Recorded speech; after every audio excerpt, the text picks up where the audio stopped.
Napoleón lo intentó, Hitler lo intentó, y ahora lo intenta de nuevo Occidente. Pero no hace falta. No hay ninguna necesidad. Es una locura.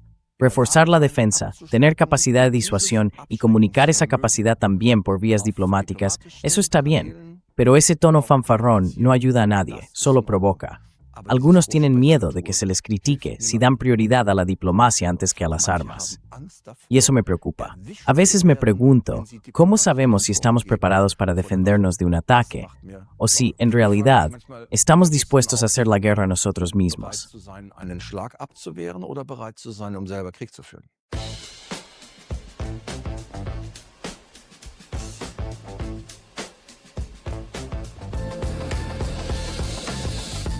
Gegen den Strom. Zur Person. A Contracorriente. Sobre la persona. Hola y bienvenidos a Contracorriente. Presento aquí posturas y perspectivas que los medios de propaganda prefieren ocultar. ¿Es Alemania ya parte beligerante en la guerra de Ucrania? De eso hablo hoy con el vicealmirante Kai-Achim Schönbach. Actualmente está retirado del servicio activo, es presidente de la Unión de Valores y vicepresidente de la Alianza Alemania. Fue inspector de la Marina hasta el 21 de enero de 2022, cuando en Nueva Delhi expresó comprensión hacia Putin y dijo que lo único que quería era respeto y negociar en igualdad de condiciones. Afirmó también que la península de Crimea está perdida y que no volverá, que eso es un hecho. En aquel momento, eso contradecía la posición del gobierno federal. Al día siguiente, la ministra de Defensa, Christine Lambrecht, del SPD, lo pasó a retiro temporal. Hola, señor Schönbach, encantado. Muchas gracias por invitarme. Es un placer estar aquí. Gracias por su tiempo, con gusto. Un oficial que usted conoce, el general Neumann, dijo: entraremos con todo lo que tenemos. Atacaremos Kaliningrado y San Petersburgo. Estamos listos para luchar esta misma noche. Usted tuvo que irse y él puede quedarse.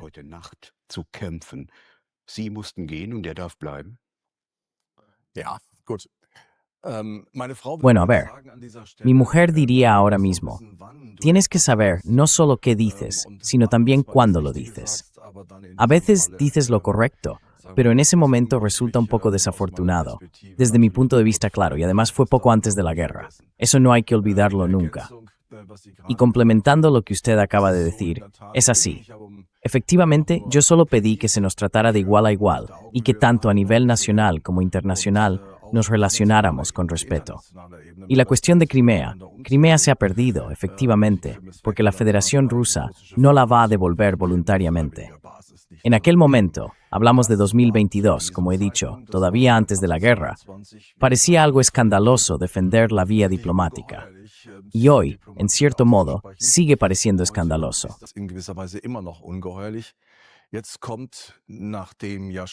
Ahora parece, después de que el inspector del ejército, el teniente general Dr. Freuding, ya se expresara en términos parecidos, con afirmaciones similares, aunque sin compararlas con objetivos concretos, ahora aparece el teniente general Neumann, el inspector, jefe de la Fuerza Aérea Alemana, con declaraciones tan contundentes. Eso sí que tengo que decirlo. Claro, uno nunca puede salirse de su propia piel. Siempre se ve reflejado en lo que se dice hoy. Solo hay que imaginar que algo así se hubiera dicho hace 5 o 6 años. Los dos señores habrían sido inmediatamente apartados, expulsados. Yo mismo también llamé la atención alguna vez, cuando todavía estaba en activo, al decir, tenemos que ser capaces de luchar. Pero aquello no iba dirigido a nadie en concreto, aunque por supuesto todos sabíamos contra quién podría ser. Pero no tenía un objetivo definido. Sin embargo, esta última declaración, eso fue innecesario y más que imprudente. ¿Y si en el Kremlin se tomaran en serio esas declaraciones? Bueno, yo creo que sí se les toma en serio. Pero eso no significa necesariamente que haya que escalar de inmediato, porque se puede valorar quién dice qué y a qué país representa. Ahora bien, hay que decir una cosa. La traducción al alemán fue correcta.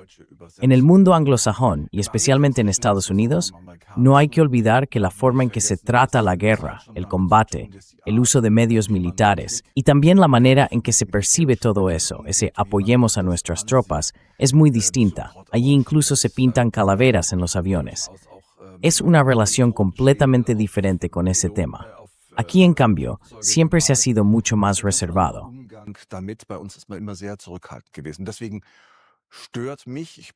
Por eso me molesta un poco.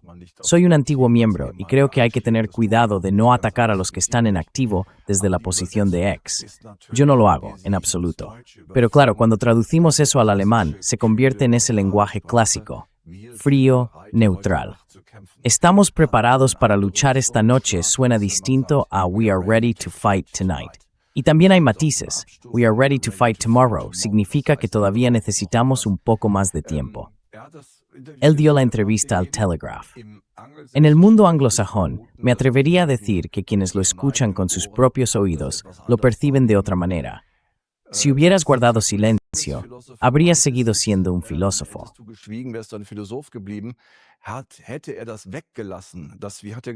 Si él hubiera dejado fuera esa parte, ya sabes, eso que dijo sobre el zar o el zar de la OTAN, que atacarían Kaliningrado, la antigua Königsberg, la franja de Curlandia donde están los arsenales nucleares y la importantísima flota del Mar Negro, entonces se podría haber dicho, sí, está bien que se diga, y eso vale siempre, es una obviedad, señor Bob, que si uno es soldado, un profesional, es decir, un militar de carrera, tiene que estar dispuesto a luchar. Eso se expresa con ese ready to fight tonight, traducido al alemán con esas añadiduras. Es eso más que una imprudencia. Y sinceramente, tengo que decir que me sorprende que un ministro que habla tanto de capacidad bélica no le haya frenado un poco, no le haya pedido al menos algo más de mesura. Quizá lo haga más adelante, pero por ahora, eso es más que una imprudencia. Lleva la escalada retórica a un callejón sin salida.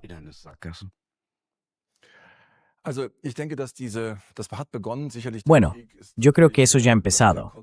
Claro, la guerra es el contexto en el que hay que verlo. Pero también ha habido otras guerras, y entonces no se nos habría ocurrido pensarlo así. Algunas personas, o muchas, dicen que esta también es nuestra guerra. Ya saben cuál es mi postura al respecto. Tenemos que mantenernos alerta, y también debemos estar dispuestos a hacer más por las Fuerzas Armadas. Pero en mi opinión, eso no debe hacerse de forma dirigida contra nadie. Por supuesto, sabemos dónde se percibe ahora, en caso de duda, el mayor riesgo. Pero creo que una nación como la nuestra necesita naturalmente unas Fuerzas Armadas que funcionen bien. Aún así, la retórica sobre este tema debería mantenerse sobria.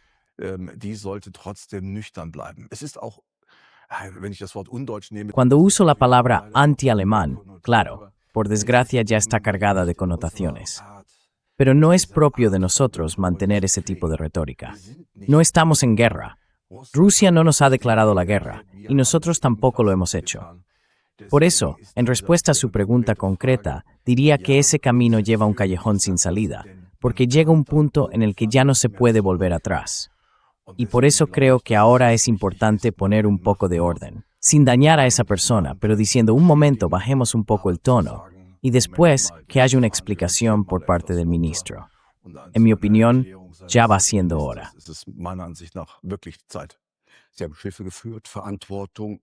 Usted ha comandado barcos, ha asumido responsabilidades en alta mar, conoce los océanos del mundo y en particular la región del Báltico. Ahora, los británicos han retenido el petrolero Smirtos en el Canal de la Mancha. Antes, una fragata rusa había escoltado petroleros por ese mismo canal. ¿Diría que lo que han hecho los británicos es un acto de piratería?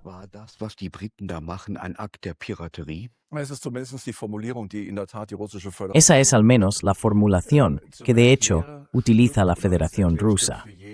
Para explicarlo un poco, sobre todo para quienes quizá no estén tan familiarizados con lo que ocurre en alta mar, sin entrar demasiado en los detalles.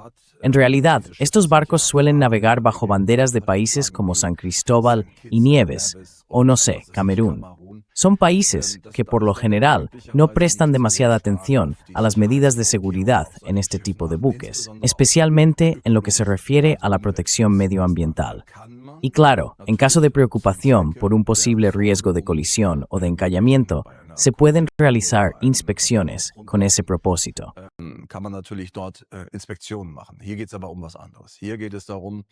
Pero aquí se trata de otra cosa. Se trata de que esos barcos, que normalmente están en una lista específica, operan para la llamada flota en la sombra rusa, es decir, para eludir las sanciones. En una ocasión le pregunté a un oficial ruso por qué no registraban sus barcos bajo bandera rusa. Así sería todo mucho más claro, pero ellos lo hacen de otra manera. Hay varios motivos, que ahora sería demasiado largo explicar, pero incluso cuando se actúa bajo un mandato, y en este caso no es un mandato de la ONU, sino que se otorgan el mandato a sí mismos, me parece un problema muy serio. No me gustaría usar la palabra piratería, pero la legalidad de todo esto no me resulta convincente. Hace un tiempo los estonios intentaron abordar un petrolero. Fue hace ya un poco. Querían hacerlo con lanchas rápidas y con 2 helicópteros. Entonces los rusos enviaron un avión de combate y los estonios se retiraron. Fue por poco, ¿no?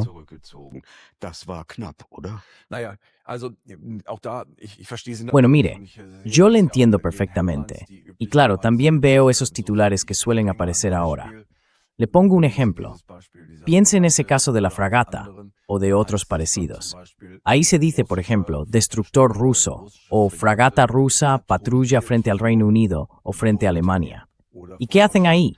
Se da a entender que no tendrían ningún derecho a hacerlo. Pero en realidad se trata de alta mar.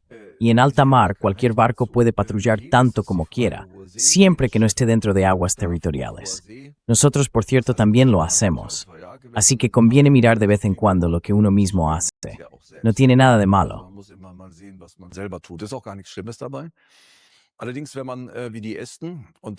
Pero claro, si uno actúa como los estonios, y eso ya se sabía, no puede sorprenderse de que haya una reacción cuando hacen algo así.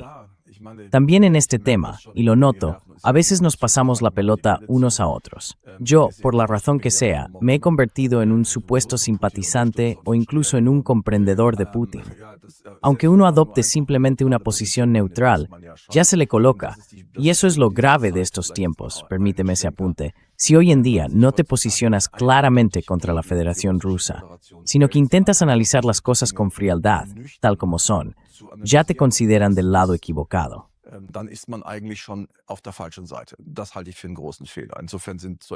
Yo creo que eso es un gran error.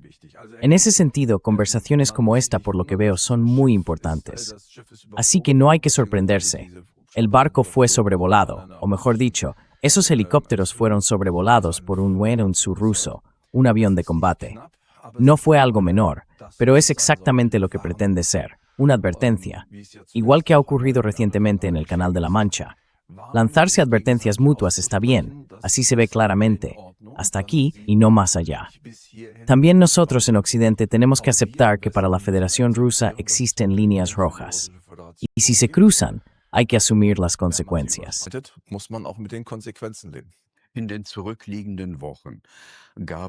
En las últimas semanas ha habido ataques de drones ucranianos contra el puerto petrolero ruso de Ust-Luga, en el Báltico.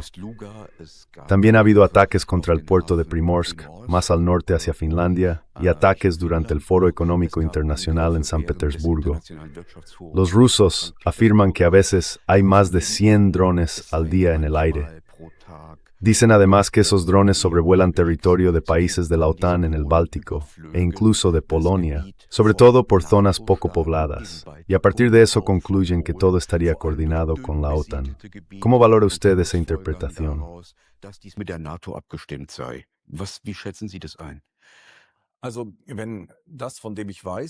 Bueno, si eso que yo sé, y que además se confirma en otros lugares, es cierto, entonces cuando ellos vuelan y tendrían que hacer desvíos increíbles si no quisieran hacerlo, eso significaría volar sobre territorio de la OTAN.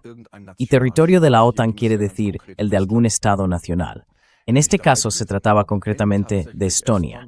Yo no estuve allí, pero si realmente Estonia, o digamos Lituania, aunque en este caso solo tiene sentido hablar de Estonia por su ubicación, si alguno de ellos autoriza el tráfico aéreo o abre su espacio aéreo, entonces Estonia no puede decir que no está de alguna manera implicada o digamos participando en todo esto.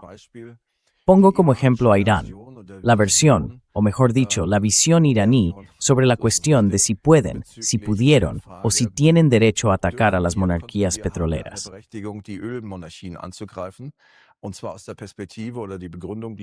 Y desde esa perspectiva, o con ese argumento, se decía lo siguiente.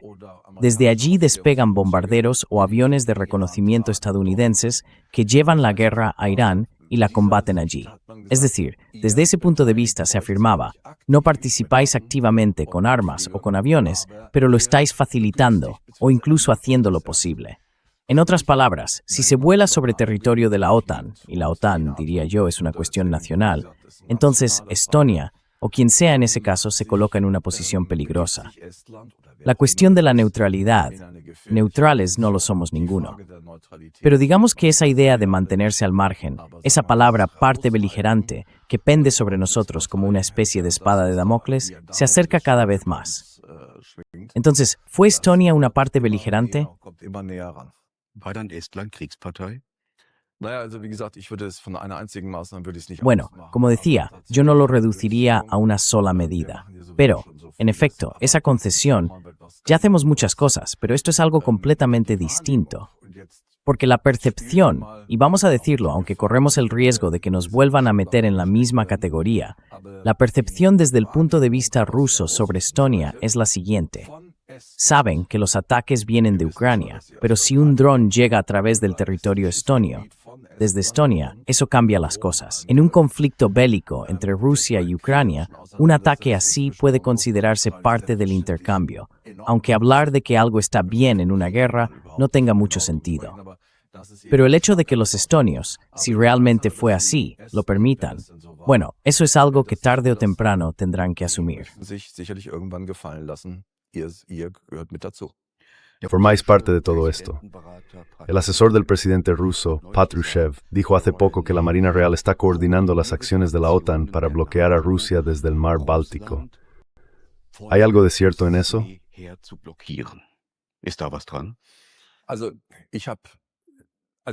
Cuando leí eso, pregunté a algunas personas que todavía conozco, gente que mantiene buenos contactos con los cuarteles generales, y no pudieron confirmármelo de esa forma. Lo que sí existe y que forma parte de la planificación es lo siguiente. Desde que el mar Báltico se amplió, con la adhesión de Suecia y Finlandia, se ha convertido prácticamente en un mar de la OTAN. Solo quedan esas pequeñas zonas arriba, Königsberg, Kaliningrado, ese enclave y ese largo corredor hacia San Petersburgo. Eso es, en realidad, todo lo que le queda a Rusia allí. La posible planificación en este caso sería bloquearles la salida, no dejarles salir en caso de conflicto. Bueno, eso yo mismo lo recomendaría, pero no en tiempos de paz. Y ahora mismo estamos en paz.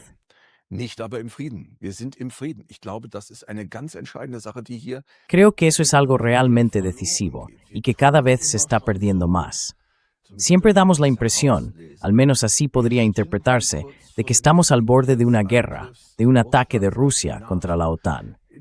Pero no hay absolutamente ningún indicio de eso. Da igual cuántas veces lo repitan los inspectores delante de las cámaras. Ahora mismo lo sabe todo el mundo. El comandante supremo de las fuerzas aliadas en Europa, un general estadounidense de la Fuerza Aérea, de 4 estrellas, ha dicho que no hay absolutamente ningún indicio. Y en los últimos 3 años, los servicios de seguridad e inteligencia de Estados Unidos, a los que reconozco, les doy algo más de crédito porque creo que manejan mejor los hechos, también han dicho que no hay ningún indicio en absoluto.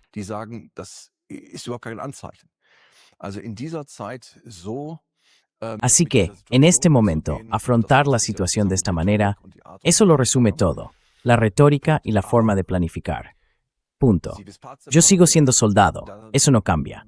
Tenemos que estar preparados para disuadir a cualquier adversario.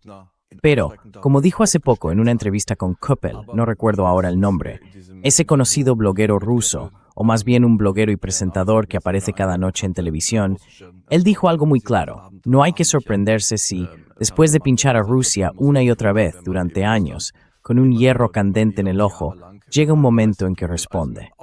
Tenemos que rebajar el tono, tanto en la retórica como en nuestra mentalidad, en la cabeza. Aber im Mindset, im Kopf deeskalieren.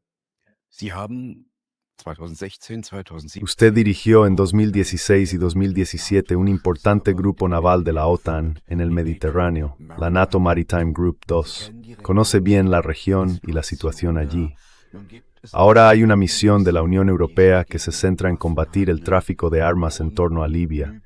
Y si uno se atiene a las declaraciones de Kaja Kallas, la alta representante de la Unión Europea, esa misión se transformaría ahora en una operación contra buques rusos. ¿Qué le parece eso? Es una locura. Das ist Wahnsinn. Also Libyen hatte ja den Grund, aufgrund der Bürger... Bueno, en Libia había una razón, claro, por la guerra que había allí. Esa es una historia que, bueno, se puede entender. Con eso se pretendía, y por cierto, es la misma historia que con la misión de la ONU en el Líbano. En el fondo, evitar que las distintas partes en conflicto, en este caso en Libia o en el Líbano, introdujeran armas de contrabando. Y eso está bien, pero contra Rusia, una sanción así, ¿con qué se supone que funcionaría? Ese es el punto. El Líbano no tiene capacidad de reaccionar. Yo he estado allí personalmente. Los 2 patrulleros que tienen no influyen en nada. Y en Libia, lo mismo. Entonces, ¿cómo se supone que eso va a funcionar? Was glaubt man denn, wie das aussehen solle? Also, ich bin jetzt einfach mal, nicht nur, weil ich eben... Bueno, voy a decirlo claramente, y no solo porque ya no esté en activo, lo diría igual si lo estuviera, pero probablemente me echarían ahora mismo. Kaja Kallas es de verdad una persona totalmente desacreditada, y la Unión Europea, desde luego, no se ha hecho ningún favor nombrando a esta mujer como alta representante de asuntos exteriores. Pero eso es otra historia. Esa idea, venga de donde venga, si se le ocurrió por la mañana o se la soplaron algunos asesores, ¿qué es lo que supongo? Hacer algo así contra una potencia nuclear, un acuerdo de sanciones, imponer una sanción en alta mar de esa manera. ¿Qué se cree que va a pasar? Con los petroleros ya es un asunto grave, muy grave, pero esto podría acabar en una confrontación. Aber es kommt möglicherweise zu einer Konfrontation und diese ist dann herbeigeführt. Y ese enfrentamiento provocado con unidades rusas, y si al final, en caso de duda, acaba habiendo un intercambio de golpes, bueno, entonces tenemos, no tiene por qué pasar necesariamente, pero no lo entiendo, no se trata de hacer política de apaciguamiento, eso para mí es muy importante. Ya lo hemos comentado antes. Siempre se piensa que si uno intenta entender a Rusia, está haciendo política de apaciguamiento. No, no es eso. Se trata de actuar desde la fortaleza, pero con la conciencia de contenerse. Cuando uno tiene poder, y la OTAN es más poderosa, más fuerte y militarmente superior a la Federación Rusa, de ahí surge una responsabilidad. Hacer algo así tiene un carácter completamente distinto y nos lleva a otro nivel de escalada. Eso no se le puede ocurrir a una persona sensata. Kann sich doch kein vernünftiger Mensch ausdenken. Entonces estaríamos en guerra. ¿Lo estoy entendiendo bien? Na, also ich sage ja, wenn es dann zum Schlagabtausch käme und man Digo que sí, si llegara a producirse un enfrentamiento y hubiera que improvisar algo.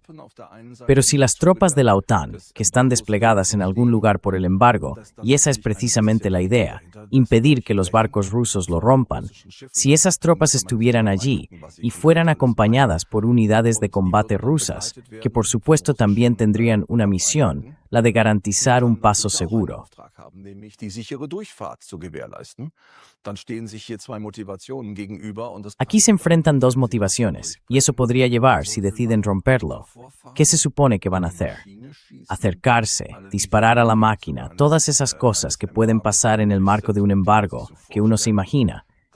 Pues entonces no debería sorprendernos si los otros responden al fuego. Y ahí tendríamos un conflicto local que podría extenderse. Si nos escuchamos hablar así, cualquiera pensaría, Dios mío, eso no puede pasar bajo ningún concepto.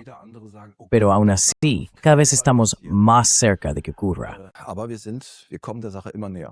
Geht es hier darum, Se trata aquí de ampliar la guerra en Ucrania a otros frentes porque los rusos amenazan en varios puntos con volver a rodear a las unidades ucranianas. Naja, es ist in der Tat, also sagen wir mal so, Bueno, la verdad es que sí. Mire, lo diré así, si me lo permite. Ya sé que hablo demasiado, pero usted también me pregunta. El punto es este. Si lo miramos de arriba hacia abajo, tenemos una situación general. Y efectivamente, como usted mencionó antes, con los ataques en San Petersburgo y ahora anoche en Moscú. Y yo considero que eso es totalmente legítimo. Quien es atacado tiene que poder defenderse y también tiene que poder golpear de tal manera que el otro deje de atacarle. Dicho así, de forma muy simple, eso siempre va y viene. Ahora bien, la verdad es que cada vez me preocupa más cuando oigo a la señora von der Leyen o a otros decir que la situación ha cambiado. No sé a qué cambio se refieren. Sí, están contraatacando. welches Blatt die meinen. Ja, sie schlagen zurück, das tun sie auch nicht aus eigenem Können, sondern weil wir Deutschen und Eso tampoco lo hacen por sus propios medios, sino porque nosotros, los alemanes, los ingleses y también los franceses, les estamos ayudando mucho. Bueno, eso es, de algún modo, una decisión política. Pero si uno mira, como hago yo cada noche veo los informes del frente, se ve que Rusia avanza muy lentamente. Así que no sé dónde se supone que se ha dado la vuelta a la situación.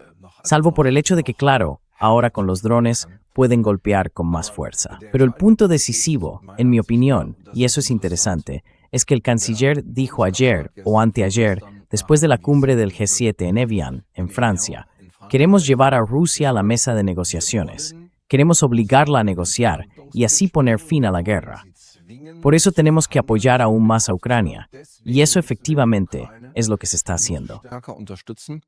Und das ist in der Tat insofern einen gewissen Slide zu Ihrer Frage. En ese sentido, un pequeño apunte sobre su pregunta. Si lo miramos en otros ámbitos, hasta ahora solo se trataba de los petroleros, que son, por así decirlo, el propio campo de batalla, junto con los drones.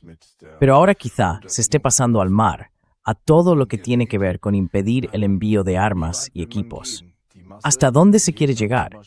Gran parte de ese tráfico pasa, por ejemplo, por China o por Corea del Norte, a través de las grandes líneas ferroviarias. ¿Se pretende en algún momento apoyar ataques contra esas grandes líneas dentro de Rusia? Ya no falta mucho. No haría falta mucho más. Y el oso ruso, como demuestra toda su historia, si uno se toma la molestia de mirar un poco, de acercarse al asunto con una perspectiva histórica, se da cuenta de que Rusia sabe esperar.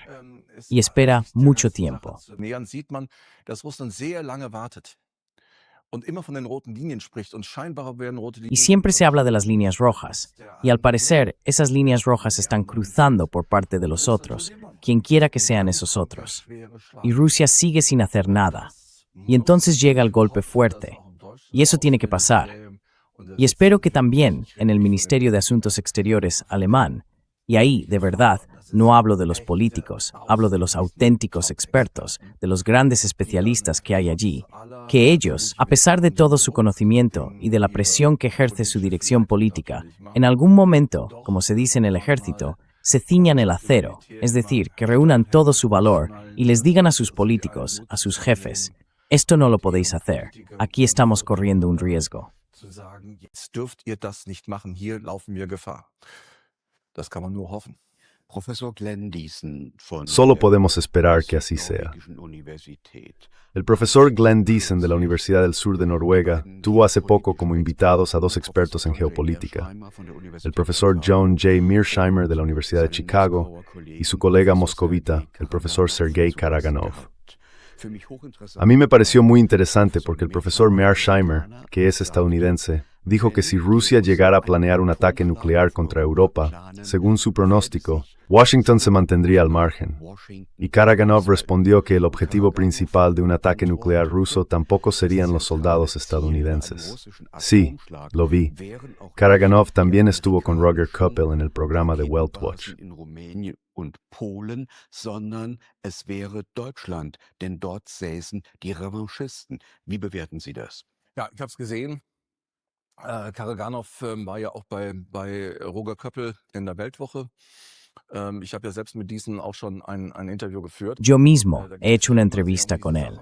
Siempre se centra mucho en ese tema y sobre todo, cada vez que pasan unas semanas, parece que estamos aún más cerca de toda esa supuesta catástrofe. Y uno se pregunta, ¿cuándo se detiene esto? Karaganov es, hay que decirlo claramente y usted lo sabe bien, un auténtico partidario de la línea dura. Además, es alguien que forma parte de un círculo bastante reducido de personas que si algún día Putin tuviera que dejar el poder, probablemente ocurriría un test de bastante peso dentro del administrador Ruth. In der russischen Administration findet. Was, gestatten Sie mir diesen Klammerwert, Permítame hacer un pequeño paréntesis. Para todos aquellos que desearían que mañana Putin cayera muerto de su silla o desapareciera de alguna manera. Yo lo diría así, aunque lo vea de otra forma. Mejor el diablo conocido que el diablo por conocer. Porque si tuviéramos a personas así frente a nosotros, la situación sería completamente distinta. Él pide constantemente que el liderazgo ruso golpee con mucha más fuerza. Cierro paréntesis. viel stärker zuschlagen sollte. Klammer zu. Der Punkt ist der, La cuestión es la siguiente, y es también la pregunta que usted me habría hecho en algún momento. Si con nuestro fuerte compromiso nos convertimos nosotros mismos en parte del conflicto, especialmente cuando hablamos de la producción de drones y del apoyo que damos. En realidad, eso es casi una empresa conjunta que se lleva a cabo sobre todo en Múnich y en el sur, donde están las grandes compañías fabricantes. Ahora bien, si eso tendría que equivaler a un ataque nuclear, eso ya es otra historia. Pero si yo fuera asesor, y creo que esto es casi una obviedad, si fuera asesor del liderazgo ruso y me preguntaran cómo podría interrumpir el suministro de material y también de conocimientos técnicos, porque no se trata solo de Ucrania, nosotros también, a estas alturas, tenemos un buen nivel de conocimiento técnico.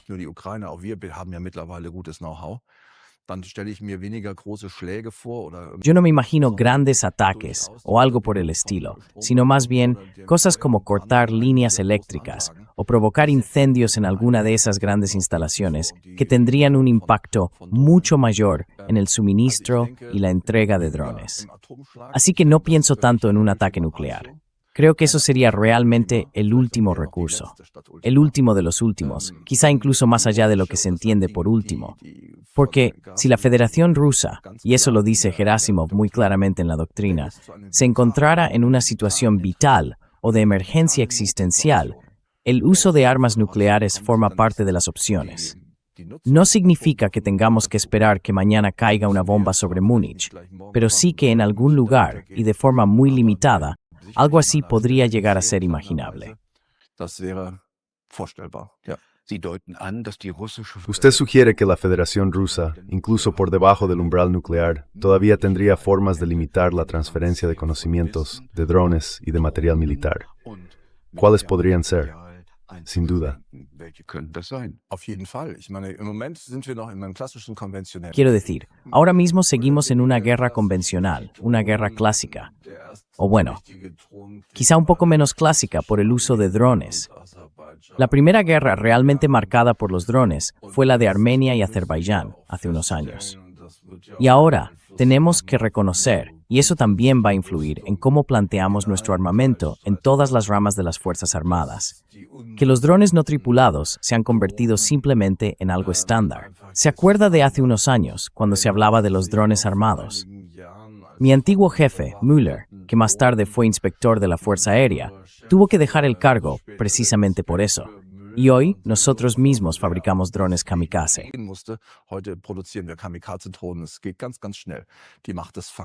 Todo va muy, muy rápido. El poder de los hechos, la guerra, el padre de muchas cosas.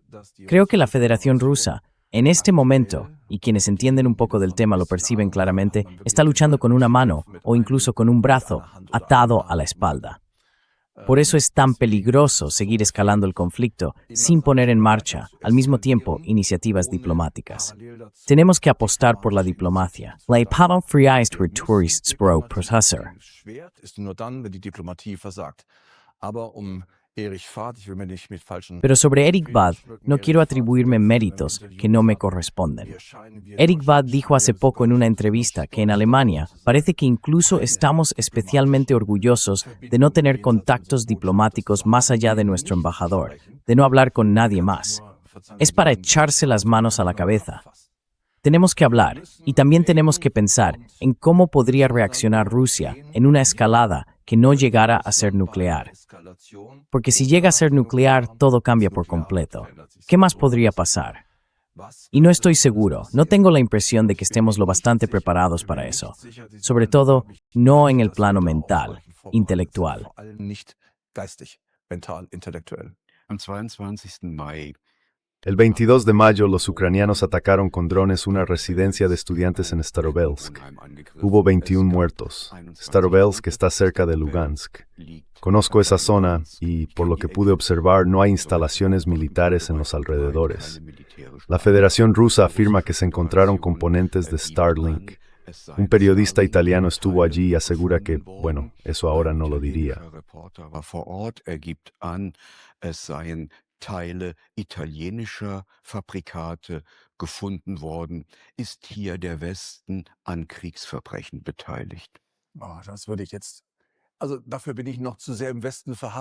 En eso sigo estando demasiado anclado en la mentalidad del oeste, y no quiero aventurarme a decir más. El punto es este. En el momento en que uno dice algo así, se da por hecho que si ocurre un crimen de guerra o cualquier otra cosa, y en ese caso hay componentes materiales procedentes de otro país, entonces se establece automáticamente una relación directa. Sobre ese dron del que se habló, en otra entrevista me preguntaron si era creíble eso de que el dron se había desviado. Pues bien, esos drones ya no se desvían. Puede que fallen unos pocos metros, sí, pero en realidad, en un entorno prácticamente desmilitarizado o con muy poca presencia militar, alcanzar una escuela así, nadie puede decir que fue un accidente. Fue un ataque deliberado.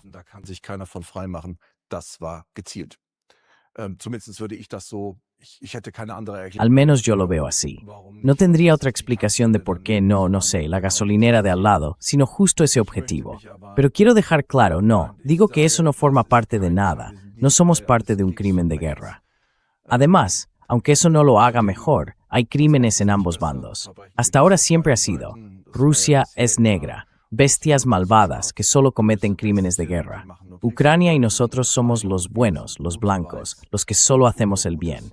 Eso, por supuesto, es una tontería. Estamos en guerra.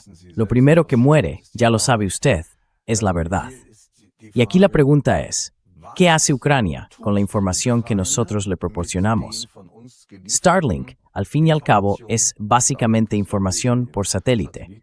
Yo espero, en una forma de hacer la guerra que viene de Occidente, que está apoyada por Occidente, y eso vale también para Ucrania, en la medida de lo posible, una conducción limpia de la guerra.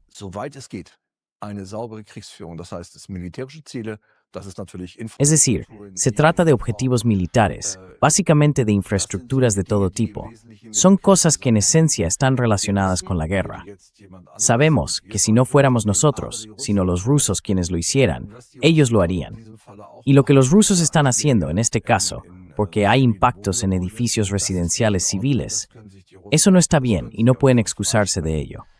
Por eso yo recomendaría encarecidamente decir al Estado Mayor, concentraos en objetivos militares o en aquellos que sirvan para apoyar y mantener el esfuerzo de guerra. Pero ir más allá y decir, somos nosotros los que... No, creo que es Ucrania quien toma las decisiones, Ucrania quien dirige. Así que la responsabilidad es suya, no nuestra.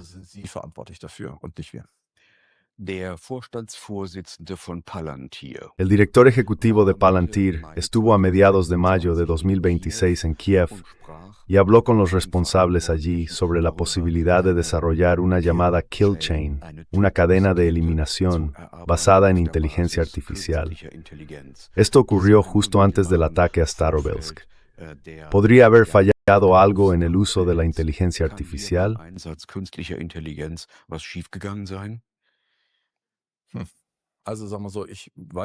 Bueno, digámoslo así. Claro que sé lo que es Palantir. Tengo una idea de qué tipo de capacidades tiene, aunque hay que decir que dentro de Palantir hay distintos proyectos. Nadie puede excluir que se cometan errores. Eso quiero dejarlo claro. Creo que el control directo de un dron, y ya he visto cómo funciona eso en la práctica, bueno, es un aparato de vuelo, pero sobre todo tienen un carácter distinto, unas propiedades de vuelo algo diferentes. Pero el punto decisivo es este. Si la inteligencia artificial, y eso es lo característico, si la inteligencia artificial actúa de forma autónoma, sin depender de una selección de objetivos o solo de una lista de objetivos, simplemente al azar, sin un veto final de un operador o de un responsable, entonces yo diría que sí, eso puede llegar a ocurrir.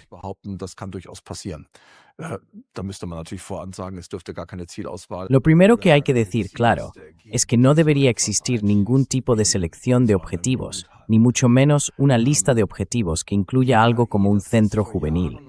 El tema de la inteligencia artificial lleva años siendo muy debatido también aquí. Sí, todo el mundo tiene vehículos no tripulados. Un misil, al fin y al cabo, también es un vehículo no tripulado.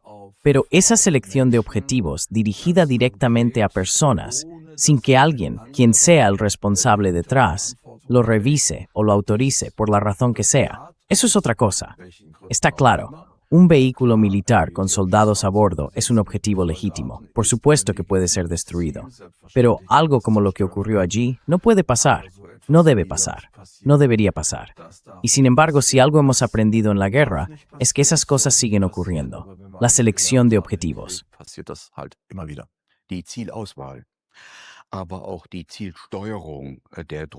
Pero también la orientación de los drones y los misiles se basa en datos de satélite de Estados Unidos, del Reino Unido y de otros países occidentales.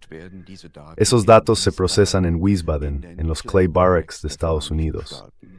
En el fondo, eso es territorio alemán. Así que en realidad estamos directamente implicados en la guerra, cuando el artillero ucraniano solo tiene que pulsar un botón y todo lo demás viene de otros.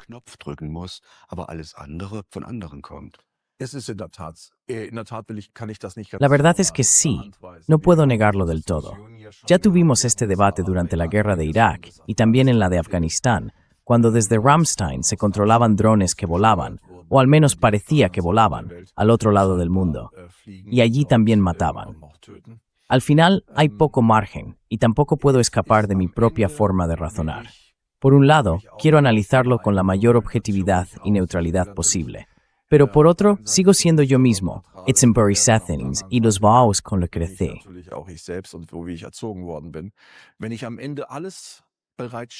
Si al final lo ponemos todo a disposición, y el último paso lo da el ucraniano, que solo tiene que apretar el botón, entonces la República Federal de Alemania ya no podrá defenderse seriamente de la acusación de que nos hemos convertido en parte de esta guerra. Y lo digo claramente, eso lo sabe todo el mundo. Recuerdo que en otra entrevista alguien me preguntó, ¿y en qué momento seríamos parte beligerante?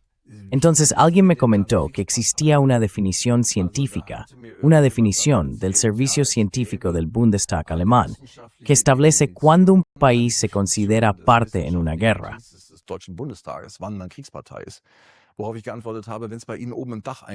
A lo que respondí fue lo siguiente: si te cae una bomba en el tejado, entonces sabes que ya eres parte de la guerra. Da igual si la definición encaja o no. Si me voy metiendo cada vez más, con más fuerza en este conflicto, hasta el punto de que Ucrania ya no pueda continuar la guerra sin mí, entonces eso es una transición gradual, y en realidad me convierto en parte beligerante. Eso es lo que pienso. ¿Cómo podrían reaccionar los rusos? Ya ha habido amenazas en ese sentido, y esas amenazas hay que tomarlas en serio. Tengo buenos amigos, muchos todavía, que me aprecian, y que a pesar de lo que dije en su momento, ahora en debates como este dicen sí, pero si Rusia hace algo, entonces nosotros también estamos en guerra.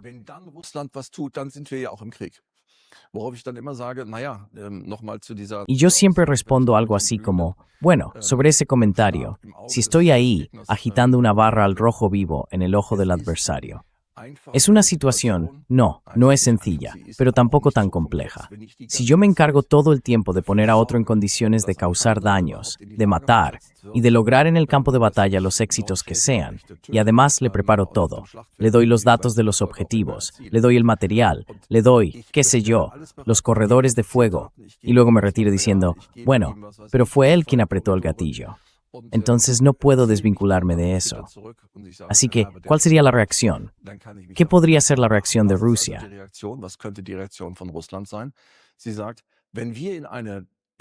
Ella dice que si estamos en una situación de guerra, que es lo que tenemos ahora, aunque, formalmente, la guerra empezara con el primer disparo por parte de los rusos, aunque podamos verlo de forma distinta con el paso del tiempo, hay algo que no puedo entender de Rusia. Pero tendría que preocuparme por el hecho de que ellos, como le conté antes con ese ejemplo, puedan identificar esos lugares.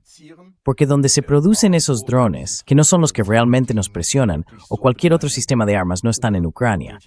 Están, por seguir con el ejemplo, en Alemania, en Múnich o en otro sitio. En Pfaffenhofen. En Pfaffenhofen. In Pfaffenhofen wird der Taurus hergestellt. Dann kann es durchaus sein, dass russische, und das ist ja in Deutschland ja noch viel einfacher, sich hier zu bewegen, als das an anderen Orten ist, dass es möglicherweise dann zu einem Anschlag dort an Que posiblemente se produzca un atentado justo allí, en ese lugar. Por eso decía antes que no tiene por qué ser un gran ataque nuclear. Se puede hacer de forma mucho más sencilla y precisa, casi quirúrgica. Y entonces hay que prepararse para ese escenario de guerra. Tengo que reforzar Pfaffenhofen. Tengo que proteger los lugares donde se fabrican esos drones. Y con eso sigo escalando el conflicto. No puedo explicarlo de otra manera. Der NATO-Oberbefehlshaber General Krieg El comandante supremo de la OTAN en Europa, el general Cavoli, al que usted mencionó antes, ha dicho que Rusia no busca un conflicto con la OTAN. Pero el inspector del ejército, Freuding, no está de acuerdo. Él dice justo lo contrario. Y también discrepa Keir Starmer, el primer ministro británico. Según él, de aquí a 2030 podría producirse un ataque de Rusia contra la OTAN. ¿Quién tiene razón entonces? Wer liegt jetzt richtig? Bueno, eso no lo sabemos ninguno. No tenemos una bola de cristal. Así que al final, solo puedo hablar desde mi formación, desde el principio de exclusión o de ponderar entre opciones. Ya lo había dicho antes, Kirovich, el estadounidense, basa o formula sus afirmaciones principalmente a partir de información que ni tú ni yo tenemos, que tampoco tiene el general Freuding, y desde luego mucho menos Keir Starmer. Es decir, si comparo las cosas, aunque las estadísticas, claro, suelen ser más bien para cobardes, lo que realmente veo es esto. ¿Qué tiene la Federación Rusa, sobre todo si pensamos en el año 2030 o 2029, es decir, después de 6 años de guerra?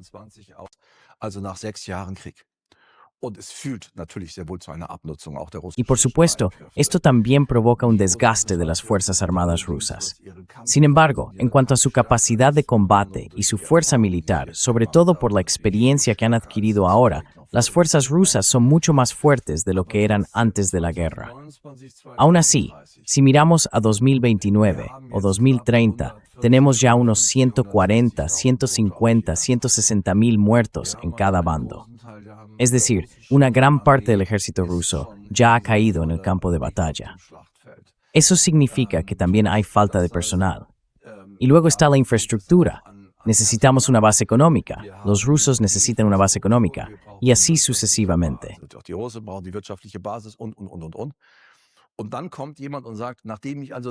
Y luego viene alguien y dice que después de haber llevado 6 años de guerra y de haberla reducido en gran parte, no del todo, pero sí reducida, entonces se produce un ataque. Sinceramente, me parece un disparate. Aunque claro, no lo sé con certeza. Pero no me parece plausible que el general Freuding y ahora también el general Neumann de la Fuerza Aérea se expresen de esa manera. Para mí tiene que ver con el ambiente que hay en este país, con un estado de ánimo que se está generando, que se está alimentando. Y la verdad, no entiendo por qué. Ich verstehe auch gar nicht warum. Eigentlich ist ein Staat dafür da, nicht seine Bevölkerung. En realidad, un Estado no está para dar a su población una falsa sensación de seguridad, sino para hacer todo lo posible para que no caiga en la inseguridad. Por eso estoy un poco sorprendido, ya lo hemos comentado, por algunas declaraciones. Y si algo aprendimos en el curso del Estado Mayor, como muy tarde allí, si no antes, es que hay que ser más que parecer. Me parece bien y correcto que nuestras Fuerzas Armadas estén bien preparadas. Tal vez no con el tipo de financiación que estamos viendo ahora, pero sí con repuestos, munición, personal, buen material y, por supuesto, con la nueva tecnología de drones.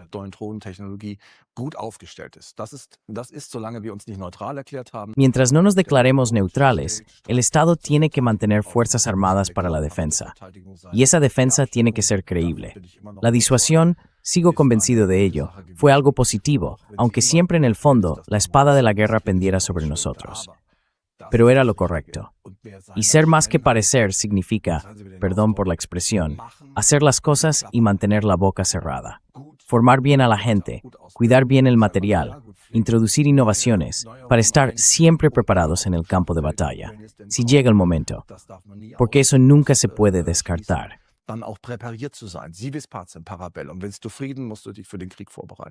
Y cuando uno está satisfecho, tiene que prepararse para la guerra. Puede que algunos lo vean de otra manera, desde una perspectiva ideológica. Pero lo que está pasando aquí es que se lanzan grandes discursos, se provoca, y hay claramente otras motivaciones detrás. En mi opinión, estamos entrando en un ambiente poco sensato y bastante desafortunado. Y no se trata solo del ámbito militar, también en otros sectores civiles se habla así. Y mire, señor Bob, aunque no me conozca desde hace mucho, cuando servía en las Fuerzas Armadas, no se me conocía precisamente por ser una paloma de la paz. Siempre he dicho que tenemos que ser capaces de luchar, tenemos que estar preparados. No diría eso de fight tonight, pero sí que debemos estar listos. Si mañana, o incluso esta noche, estalla algo, tenemos que ser capaces de defendernos.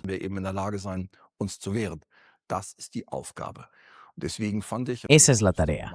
Y por eso pensé, y esa es mi paloma de la paz, mi pequeña paloma de la paz, que el erizo, un símbolo antiguo de la Bundeswehr, era muy acertado. La idea de la paz que sabe defenderse. Somos capaces de defendernos, como el erizo, y de forma creíble, pero al mismo tiempo somos pacíficos. No queremos la guerra. El mandato de paz de la Constitución es una señal muy clara. Pero estos discursos que se están escuchando ahora y la manera en que se está generando ambiente en este país.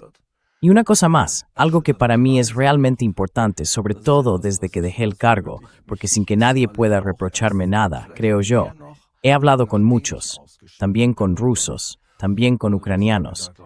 Yo soy antiguo participante del Seminario Germano-Ucraniano de Oficiales, y de ahí conservo todavía buenos contactos.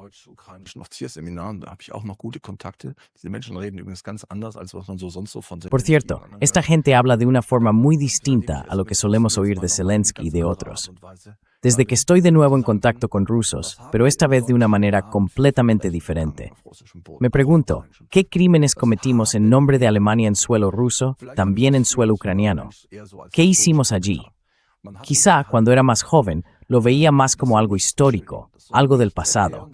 Nos tendieron la mano. Y esto no pretende acusar a nadie, ni justificar nada, ni mucho menos cometiel verfrang, benauer, ni vertensding speste del perfober brisefing fruis.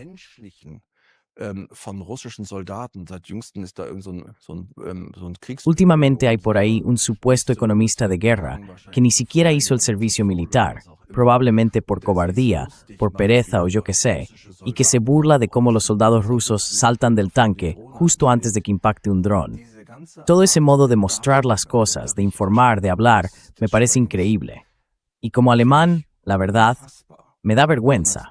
No casi vergüenza. Me da vergüenza de verdad. Me resulta incómodo. Hay que armarse y hablar, sí, pero armarse para disuadir, para proteger a la población alemana, tal como establece la Constitución.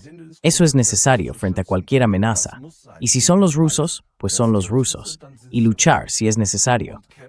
Pero esa especie de meterse en la guerra con palabras, eso me parece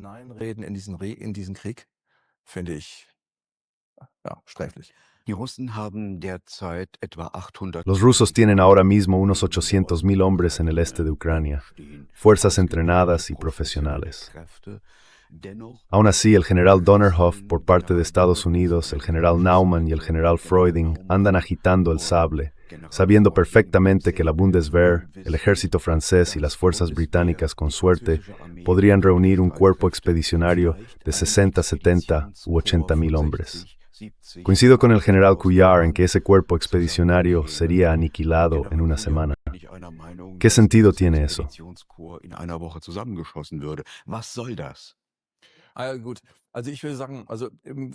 Bueno, yo diría que al general Naumann ya lo conocía de antes. Para mí, el general Naumann es el mejor oficial que han tenido las Fuerzas Armadas alemanas desde la Segunda Guerra Mundial. Por eso valoro mucho su opinión y su juicio. Pero siempre hay que preguntarse si se trata de una valoración militar o de una valoración política. Desde el punto de vista militar, seguramente tenga razón. Digamos que ahora mismo hay unos 800.000 efectivos, no solo en el este de Ucrania, sino también en los márgenes. En lo que antes se llamaban los 3 distritos militares occidentales.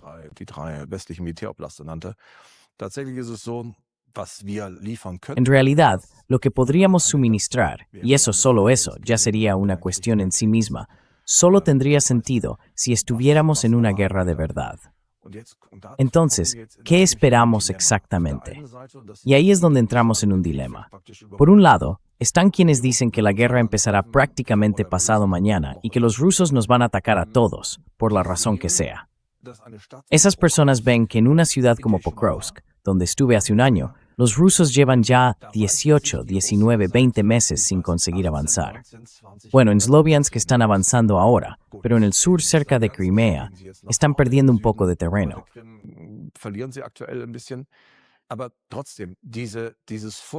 Aún así, este proceder, aunque como he dicho, parezca que tenemos una mano atada a la espalda, esa misma fuerza armada, según se dice, debería arrasarnos en 4 años y plantarse pasado mañana en la puerta de Brandeburgo, como dijo en su momento Jens Spahn, y poco después en Lisboa. Eso, por supuesto, es un disparate. Por otro lado, y ahí está el punto, ahora estamos rearmándonos, o mejor dicho, poniéndonos al día para poder contar con una disuasión suficiente. Lo que podríamos desplegar sin, y usted ha mencionado expresamente, a Francia, al Reino Unido y a Alemania, sin el apoyo de los estadounidenses, sin la OTAN, estaríamos completamente perdidos.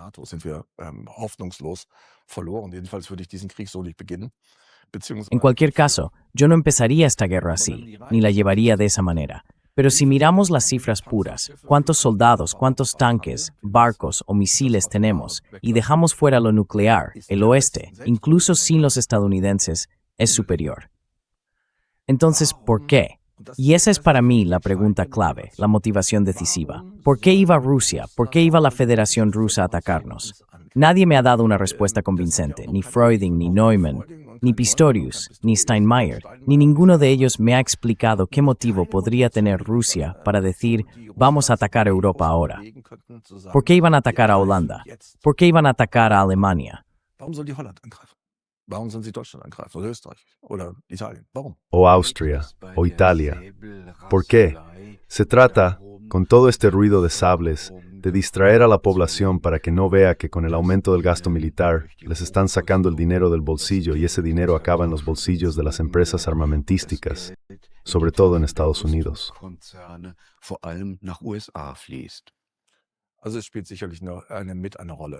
Sí, claro, eso también influye. La comunicación exterior es siempre, al mismo tiempo, comunicación interior. El rearme, esta guerra, sirve, en primer lugar, tal como acabo de describirlo, para que en Alemania, quedémonos con nuestro propio país, se vuelva a invertir en armamento. Y eso cuesta dinero. Creo que lo escuché una vez en el programa de Lanz o lo leí en algún sitio. En el año 2029, el presupuesto federal estará compuesto únicamente por gasto social, defensa y el pago de deudas. Y para todo lo demás, prácticamente no quedará nada. Así que, en algún momento, habrá que empezar a reorganizar las partidas, porque si no, todo este país acabará estallando por los aires.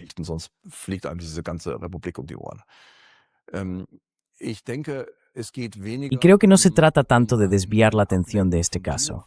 Más bien, pienso que se trata de otra cosa, del apoyo, de la SPD, de la Unión, de los Verdes, gente de la que antes se decía que no tocaría un arma ni con unas pinzas, y que ahora, de repente, parecen todos increíblemente entusiasmados con la guerra.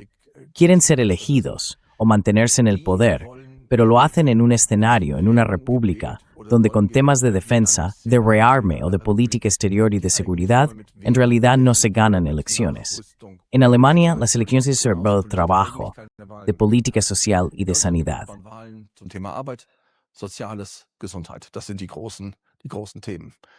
Esos son los grandes temas. Luego vienen otras cosas.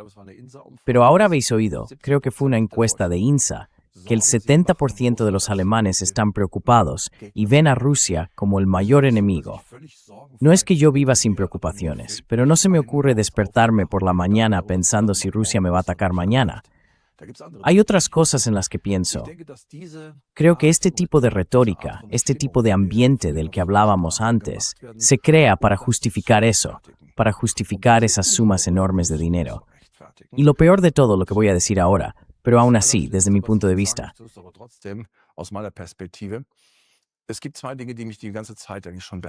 hay dos cosas que me rondan la cabeza todo el tiempo, también durante esta conversación, así que lo voy a decir directamente. Se dice siempre que en 2029 Rusia estará lista para atacarnos, pero esa afirmación no tiene sentido, porque ya antes habría estado preparada. Así que no necesito esperar hasta 2029. A veces me pregunto, ¿para qué queremos estar preparados? ¿Para repeler un ataque o para estar listos para hacer la guerra nosotros mismos? Su respuesta, no lo sé. Espero que sea lo primero, que lleguemos a un punto en el que podamos, de forma creíble, como ya deberíamos poder hacerlo, evitar tener que hacer la guerra. Desde la perspectiva rusa, se ve de una forma completamente distinta. La gente, tanto en los niveles de responsabilidad como entre mis conocidos, me dice, Napoleón lo intentó, Hitler lo intentó, y ahora lo está intentando otra vez Occidente.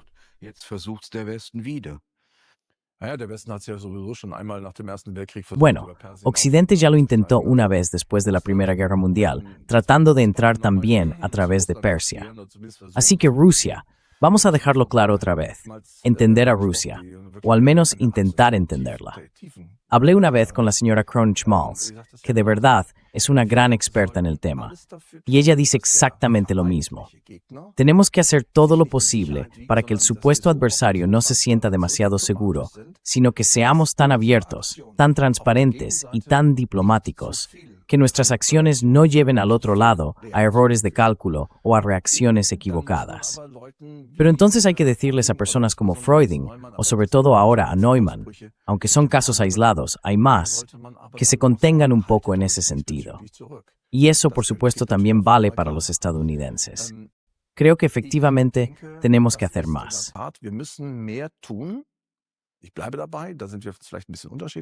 Sigo pensando lo mismo, ahí quizás seamos un poco distintos. Lo mantengo. Considero que el rearme y la modernización como medio de disuasión son correctos. Pero si miramos el éxito de aquella doble decisión de la OTAN, que por cierto no fue la Unión quien la aplicó, sino que surgió bajo Helmut Schmidt de forma muy deliberada y se consiguió también tras duras negociaciones con el presidente estadounidense, la idea era clara. Nos rearmamos, sí, pero seguimos hablando. Tendemos la mano, mantenemos abiertos los contactos diplomáticos para dialogar, para alcanzar un cierto nivel de entendimiento y poco a poco volver a desarmar y recuperar una base de confianza. Y el hecho de que hoy parezca que no queremos eso en absoluto, que ni siquiera lo deseamos, aunque seguramente un político que estuviera aquí y temiera que alguien lo oyera o lo leyera, lo negaría. Eso es lo que más me preocupa.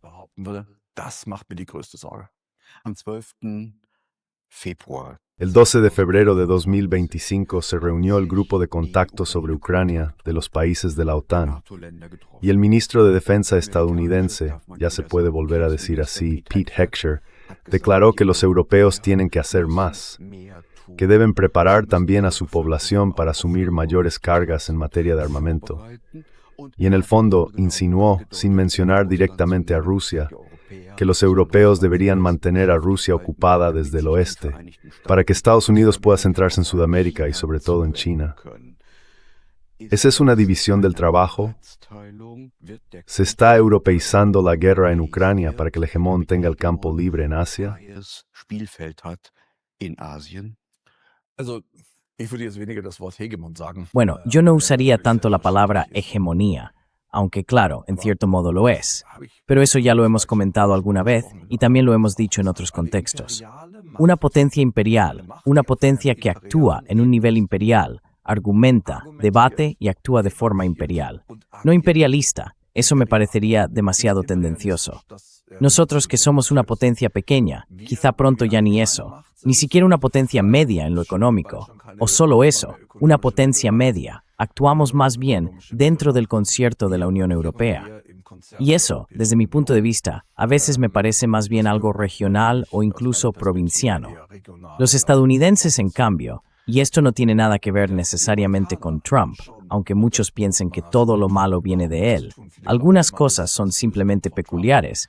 En realidad, ya bajo Barack Obama y también con otros presidentes, empezaron lo que se llamó el giro, o el desplazamiento whisperbei. Asia begonnen. Also die Konzentration auf geopolitische. Así que la atención, en el plano geopolítico, se está desplazando del medio continente europeo hacia Asia, hacia China.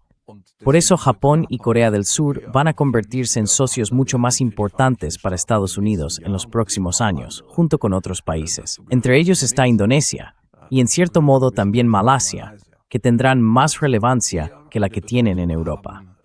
No creo que los estadounidenses vayan a retirarse por completo de Europa. Lo hicieron después de la Primera Guerra Mundial. Fundaron la Sociedad de Naciones y luego, prácticamente, se despidieron del escenario mundial. Ese error, creo, no lo volverán a cometer. Pero lo que están mostrando ahora, ya lo había señalado Zbigniew Brzezinski en The Great Chessboard, en ese libro y también en muchos otros. In einem Buch, aber auch in vielen anderen. Es gibt ja noch einige andere. Sie würden vielleicht. Hay algunos otros, quizá usted los llamaría halcones, y no le llevaría la contraria, que dicen que necesitamos una división del trabajo. Los estadounidenses ya no pueden hacerlo solos. China es demasiado grande y demasiado fuerte. Y otras naciones, como la India, están empezando a volverse poderosas de una forma parecida. No hay que olvidar que la India también es una potencia nuclear. A eso se suman países como Brasil o Sudáfrica, es decir, todos los que forman parte de los BRICS. Y la expresión que utilizó Trump, con su doctrina Monroe, originalmente formulada en 1823 por el entonces presidente estadounidense, fue: nos ocupamos de nuestra propia hemisferio. Aufgeführt, wir kümmern uns um unsere Hemisphäre. Damals sollte Europa eigentlich außen vor bleiben. En aquel entonces, Europa se suponía que debía quedarse al margen, pero ya tenía un pie dentro. Y ahora llegamos a la costa opuesta. Toda potencia imperial, toda gran potencia, necesita poder controlar de alguna forma la costa que tiene enfrente. Siguen estando con nosotros dentro, es decir, también controlan. Y ahora se trata de controlar, al menos en parte, la costa opuesta del Pacífico. Ahí entran en juego los grupos de portaaviones, el portaaviones flotante que es Japón, y, sobre todo, Corea del Sur. Los demás todavía no del todo, y Australia, claro, en cierta medida. En las próximas décadas, si China sigue como hasta ahora, los datos que llegan de China son impresionantes y también inquietantes. Auch beängstigend. Ich wundere mich immer, dass wir auch in Europa, China so war immer. Siempre me sorprende que, incluso en Europa, sigamos viendo a China como algo tan lejano. China representa un peligro mucho mayor porque actúa de una forma completamente distinta. Creo que eso es algo que nos va a afectar en los próximos años. Esa división del trabajo ya está en marcha. En cuanto a la guerra, Trump lo dejó muy claro, y eso quedó evidente en Anchorage, después de su reunión con Putin. Ellos, es decir, Rusia, tienen una percepción diferente. En Kiev han vuelto a implicar a Trump, o mejor dicho, a los estadounidenses, para conseguir un apoyo total. Pero yo creo que los estadounidenses ya no van a poner más dinero. Ahora se están centrando en el este, y nosotros tenemos que ocuparnos de lo que pasa aquí, sobre el terreno. Entonces quiere decir que la supuesta fractura transatlántica dentro de la OTAN es solo un mito. Der Riss, also den Riss würde ich das nicht nennen. Viele glauben ja immer, Amerika ist Trump, Trump ist Amerika, das ist natürlich dummes Zeug. In Amerika gibt es noch ganz andere Kräfte und ich denke, dass diese Eliten, die dort sind, das mit Trump nur mittelbar was zu tun. Es ist entscheidend, Trump darf ja nur noch diese Amtszeit machen, es gibt keine weitere. Ich glaube, er würde selbst gewählt werden. Na gut, wir müssen abwarten. Creo que él mismo sería elegido. Bueno, habrá que esperar a ver cómo van las elecciones de mitad de mandato. Pero Rubio quizás sería algo más moderado que J.D. Vance. Aunque si después llegan personas así, eso que usted acaba de describir se va a consolidar. Todos recordamos bien el discurso de J.D. Vance en la conferencia de seguridad del año pasado. Fue bastante contundente. Y por desgracia, en muchas cosas tenía razón, aunque no en todo. Pero creo que no deberíamos hablar de una ruptura. Pienso que esas élites estadounidenses saben parte que si no están sad. Dass es auch ohne Europa nicht geht. Denn dort ist Russland zu beschäftigen in gewisser Weise. Porque allí es donde Rusia está ocupada, de alguna manera. El próximo y Medio Oriente, lo estamos viendo ahora, después de ese plan de 14 puntos con Irán. Habrá que ver hasta qué punto Estados Unidos seguirá siendo capaz de controlar realmente la región y de desempeñar allí un papel decisivo.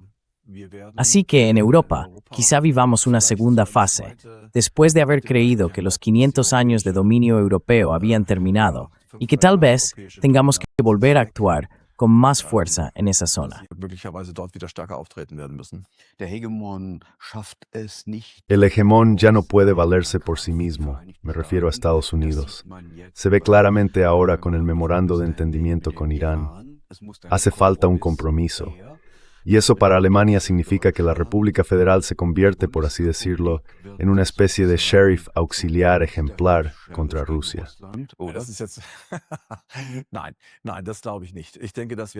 No lo creo. Pienso que nosotros los alemanes, bueno, eso es algo que también hemos aprendido de la Segunda Guerra Mundial. Me resulta curioso, cuando me escucho hablar, darme cuenta de que hoy tiendo más a la moderación y al equilibrio que antes, cuando era más joven. En aquel entonces, nosotros los alemanes teníamos de hecho la mayor fuerza militar convencional en suelo europeo, si dejamos a Rusia aparte, es decir, a la Unión Soviética. Por eso digo que deberíamos dejar de hacer tantas declaraciones y primero demostrar de lo que somos capaces. No, los alemanes tendemos a eso, ya desde la época de los bloques. La RDA era el alumno modelo de la Unión Soviética y nosotros éramos el alumno modelo de los Estados Unidos.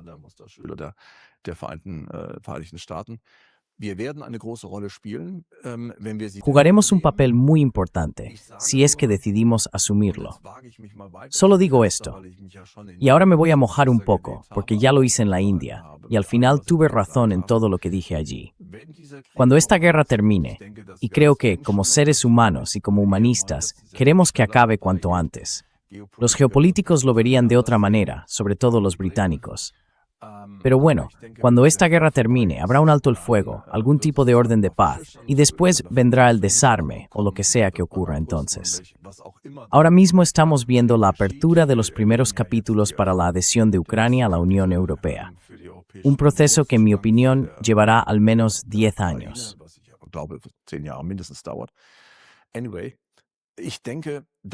De todos modos, creo que cuando pensamos que el dinero, sobre todo como se suele pensar en la calle Stauffenberg, en Berlín, donde está el Ministerio de Defensa, fluye alegremente en trozos de cientos de miles de millones hacia el capítulo 14, es decir, hacia el presupuesto de defensa, creo que eso es un mito. Si yo fuera presidente de una diputación, alcalde o responsable de educación, sanidad u otros ámbitos, miraría a este país que ante nuestros ojos se está deteriorando. Y tengo que decir que me quedé realmente horrorizado por esta orgía de endeudamiento de un canciller que ni siquiera ha sido elegido todavía, y que, en una completa negación o ruptura de sus promesas electorales, nos ha engañado a todos.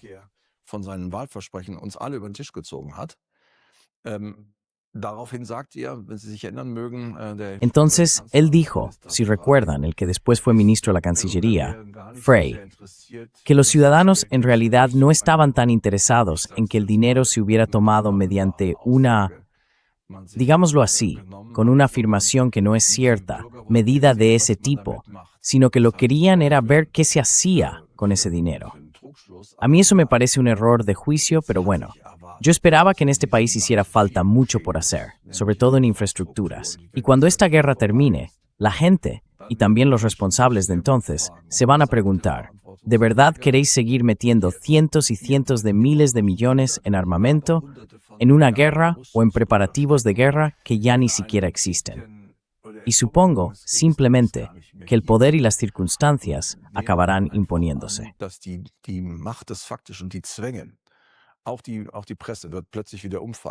También la prensa volverá a cambiar de postura, de repente.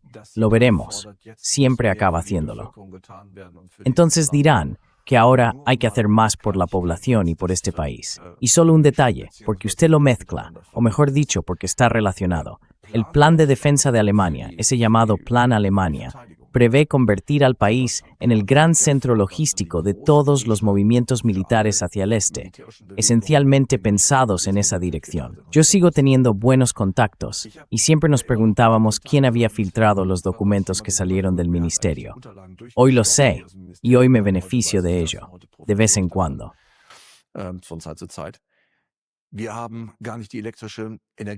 No tenemos ni de lejos la energía eléctrica que haría falta para mover esas enormes unidades militares. Los puentes están dañados, las carreteras no aguantan el peso y por ahí tienen que pasar los tanques. El ferrocarril en Alemania, bueno, ya de por sí es un desastre. Eso significa que efectivamente es muy importante invertir mucho dinero en la infraestructura para que sirva en un uso dual. Por un lado, con fines militares, pero por otro, también para el bienestar y la prosperidad de nuestro país. Pero todo eso no está ocurriendo, al menos no en la medida en que se había anunciado. Creo que los ciudadanos debemos presionar mucho más a nuestros políticos en la medida en que podamos, para que por fin se pongan en marcha. ¿Se ha implicado la élite política de Alemania tan profundamente en la guerra de Ucrania, provocada también por Estados Unidos, que ya no puede salir de ella? Debe sustituirse a esa élite.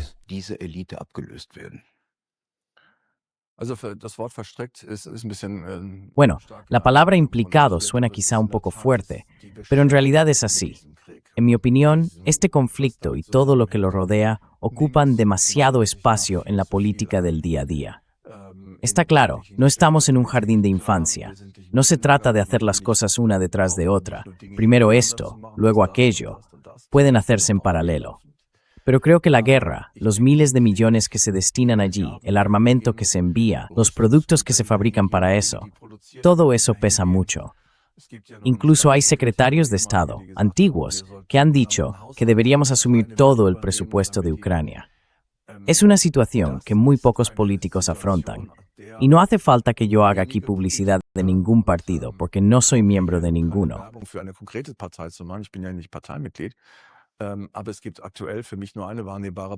Pero ahora mismo, para mí, solo hay un partido que realmente ofrece una perspectiva diferente. No tiene por qué tener siempre razón, a veces también se equivoca en parte. Pero hace falta algo nuevo. Sí, y no sé si eso ya se empieza a notar. No estoy lo bastante metido en esa burbuja berlinesa como para saberlo. Pero podrían producirse cambios. Necesitamos una relación más serena, una relación más racional con la guerra. Y también con las nuevas configuraciones geopolíticas, incluso aquí, en Europa. Y hay otra cuestión. ¿Podemos realmente asumir el papel que se nos asigna? De nada sirve simplemente meter dinero en algún sitio.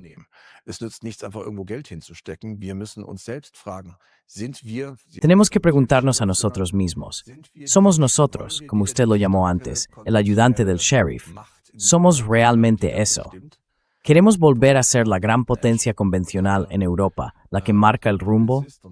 Hace poco, Karl Eckhard Esch, un conocido publicista y autor, escribió que en Europa también hay voces que lo ven de otra manera. Y lo he comprobado yo mismo. Tengo cierta relación con España. En la prensa española, y no solo en periódicos de izquierdas o de derechas, se comenta claramente lo que dicen personas como Freundling, Neumann o Merz. Allí se percibe con un matiz distinto, y lo mismo ocurre en Francia. Todo eso hay que comunicarlo también.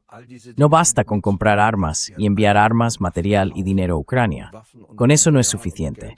Tenemos que aportar otras cosas, y ahora mismo no lo estamos haciendo. andere Dinge noch abliefern. Das tun wir im Moment nicht. Alemania se está deteriorando, usted lo ha señalado. Al mismo tiempo se está formando una brigada acorazada en Lituania. La parte rusa considera que eso supone una violación del Tratado 2+4, el que hizo posible la reunificación alemana.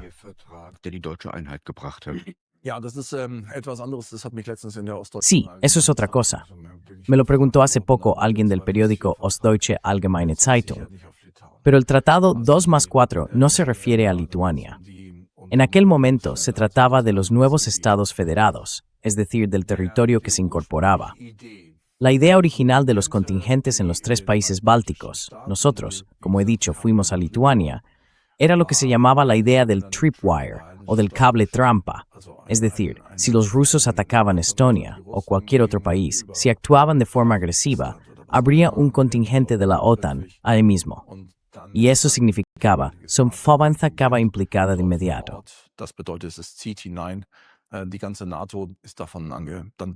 Toda la OTAN se vería afectada. Es decir, si atacan a uno, todos están implicados. Enviar ahora una brigada allí tiene un valor simbólico, claro, un peso simbólico importante. Y aún así, si hacemos caso a lo que nos han dicho durante años los compañeros del ejército, el problema está en el llamado corredor de Suwałki. Ese punto débil entre la pequeña desconexión que se forma entre el resto del territorio de la OTAN y los países bálticos. Allí quedarían prácticamente cercados. Pero bueno, eso ya sería entrar demasiado en cuestiones tácticas del ejército, y ahí me perdería.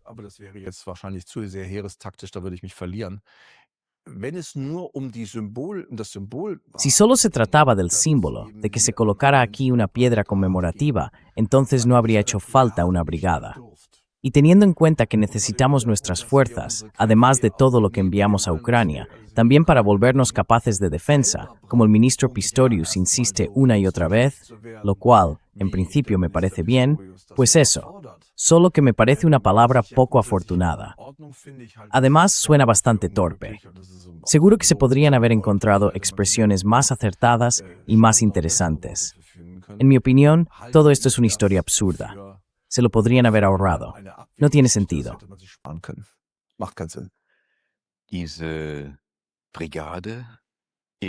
Esa brigada en Lituania es vista por los rusos como una violación del Tratado de Unificación.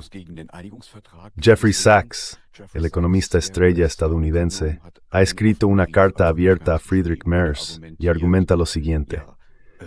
¿De verdad alguien cree que cuando se acordó en su momento que no habría fuerzas de la OTAN en el territorio de los nuevos estados federados, los rusos querían que las fuerzas de la OTAN se desplegaran aún más al este y que hubiera más países candidatos a ingresar? ¿Usted cómo lo ve?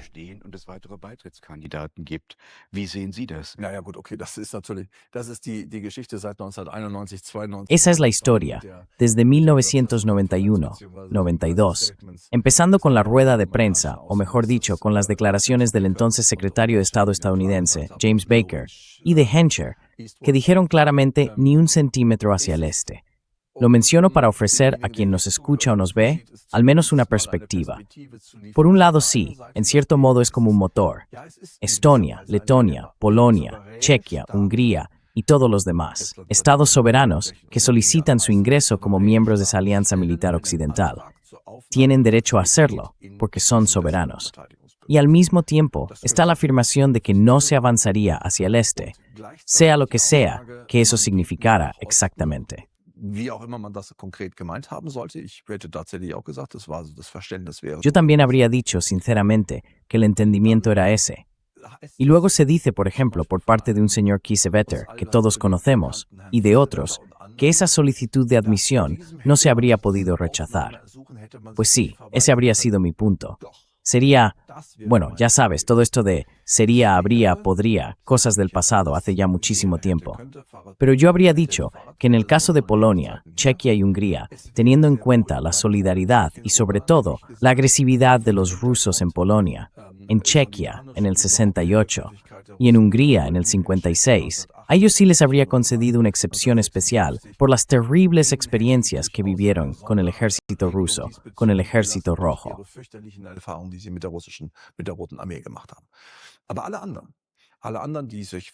Pero todos los demás, Todos los demás, que por supuesto también lo asumirían para sí mismos llegado el caso, se podrían haber integrado en otro tipo de alianza de seguridad, una especie de paraguas protector o lo que fuera.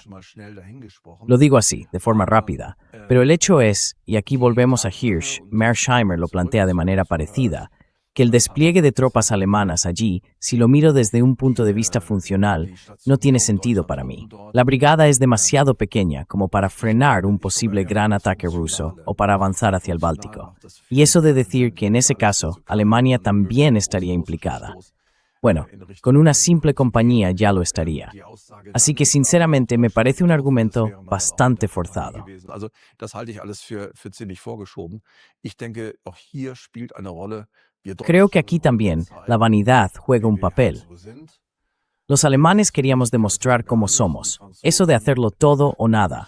Los franceses, me acuerdo bien, los franceses, los británicos y todos los demás, siempre exigiendo lo que deberíamos hacer en relación con Ucrania y con los países bálticos. Pero ellos mismos se contienen bastante, también porque sencillamente ya no tienen dinero. Y todos piensan que nosotros todavía tenemos mucho dinero, lo cual ya no es cierto. Creo que desde un punto de vista funcional es un error. Y también lo es desde el punto de vista simbólico. No era necesario ir más allá del contingente que ya se había enviado. Ese habría sido mi consejo. Das wäre mein Rat gewesen. Und ich kann auch dort verstehen. Y puedo decir que aunque no lo comparta del todo, entiendo que los rusos, claro, se apropien de eso y digan, vale, nosotros juzgamos, valoramos y analizamos la situación de esta manera. Nosotros respondemos, y eso es justo a lo que me refiero, igual que con la retórica de la que ya hemos hablado hoy al mediodía, igual que con esas medidas, igual que con ese discurso de vamos a tener el ejército convencional más fuerte, y con ese otro discurso de vamos a, lo digo con mis propias palabras, arrasar Kaliningrado mañana o esta misma noche. Eso no hace falta, no resuelve nada, es palabrería. Reforzarse, tener capacidad de disuasión y comunicar esa capacidad también por vías diplomáticas, eso está bien. Pero ese postureo de gran potencia, ese hablar de más, no ayuda a nadie y solo provoca.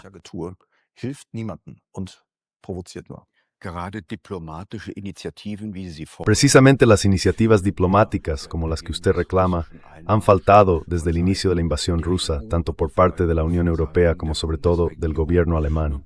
Ahora están planeando algo. Hace poco hablamos de un llamamiento. Los eurodiputados Rolf Firmenich y Michael von der Schulenburg estuvieron recientemente en Moscú junto con Alexander von Bismarck buscando el diálogo. ¿Qué hay que hacer?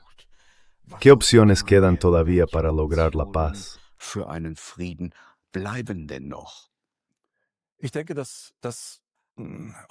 Creo que eso también está ahí, para usar esa palabra tan manida del dilema. Por un lado, creo que se puede decir, ya lo comentamos antes de empezar, por un lado se ve lo que intentamos hacer. Y creo que, aunque algunos lo digan, yo nunca aceptaría esa acusación. Nosotros no traicionamos nuestros propios esfuerzos en Alemania. Yo soy un patriota, y para mí el patriotismo también significa marcar límites a los amigos, no solo a los enemigos. A veces, la verdad, me entra un poco de cansancio cuando veo todo lo que hacemos, cuando escribimos. Usted escribe libros, yo participo en algunos, y ahora estoy escribiendo también uno propio.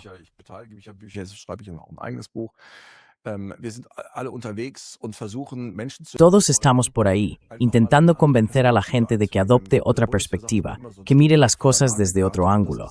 En el ejército se dice siempre, aléjate un poco del mapa de situación para poder ver el conjunto. Y se trata de eso, de buscar salidas a este dilema. Por otro lado, a veces pienso, déjame en paz, me voy a mi casa en España, miro el mar y juego con mi perro. Eso también me ha sentado muy bien. Muchos dirían quizá, sí, mejor que lo hagas, porque tu voz solo molesta. Pero todavía tenemos algo por delante. Creo que debes saber, aunque solo esta pequeña spatters piene clorine kenne, de que sprouts de ahora tienes for aún más. Die meinen, sie müssten jetzt noch mehr tun. Ich bleibe dabei, ich komme von einer anderen. Sigo pensando lo mismo, vengo de otra posición, y eso es justo lo que siempre se me ha reprochado, que soy prorrusa porque no participo en esa retórica. Pero mantengo mi postura. Creo que es correcto reforzar y modernizar las Fuerzas Armadas para tener una capacidad de disuasión en el mejor sentido del erizo. Somos capaces de defendernos. Nadie puede hacernos daño. Y tampoco tenemos que hacerlo solos.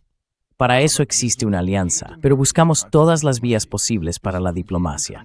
Buscamos cada canal. Ahora estuvo en San Petersburgo, usted lo mencionó brevemente. Hoy o mañana será en Kazán, donde también se reunirán de nuevo los países del este.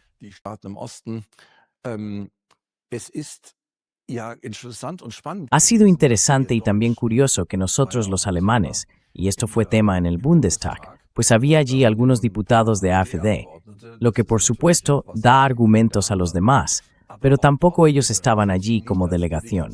Y eso no habría sido una muestra de sometimiento ni de apaciguamiento. Los estadounidenses estaban allí, los franceses también, como delegaciones oficiales. Creo que los españoles también estuvieron como delegación.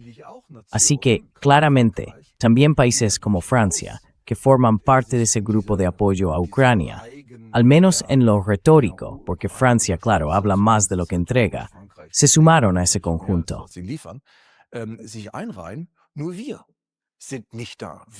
Solo que nosotros no estamos allí.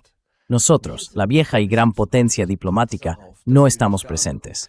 Es más, estamos hasta orgullosos de no estarlo, y encima criticamos a los parlamentarios alemanes que intentan establecer algún contacto allí.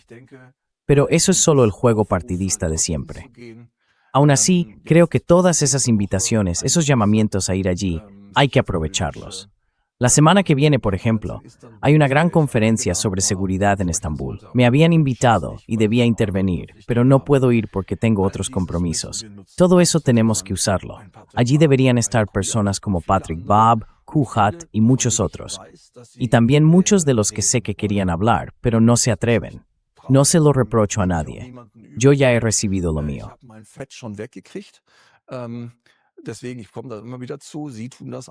Por eso, vuelvo siempre a lo mismo. Ellos también lo hacen. Kuhat también lo hace. Ninguno de nosotros quiere traicionarse a sí mismo. En realidad, lo único que queremos es recordar algo muy simple. Tenemos que hablar. Así me formaron a mí, como soldado y como oficial. Siempre he dicho que ciertos conflictos no se pueden resolver por la vía militar. Aquí la diplomacia tiene que ir por delante. La espada solo debe ser el último recurso, no una opción habitual. Y cuando escucho a una señora Strack-Zimmerman, que parece que mañana mismo querría marchar hacia Rusia con divisiones de tanques, aunque claro, no iría ella, mandaría a otros, pues sí, eso es exactamente así. Igual que el señor del que ya hemos hablado hoy.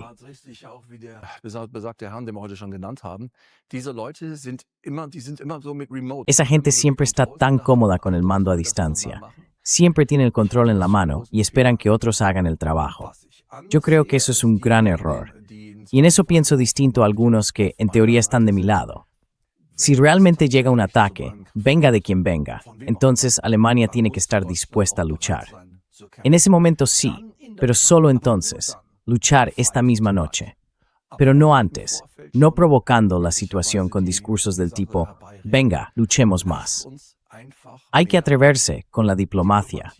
Por citar a Brandt de otra manera, no solo atreverse con más democracia, que también, porque eso sigue siendo necesario en nuestro país, sino volver a atreverse con más diplomacia. Pero tengo muchas veces la impresión de que algunos temen que se les critique si dan prioridad a la diplomacia antes que a las armas.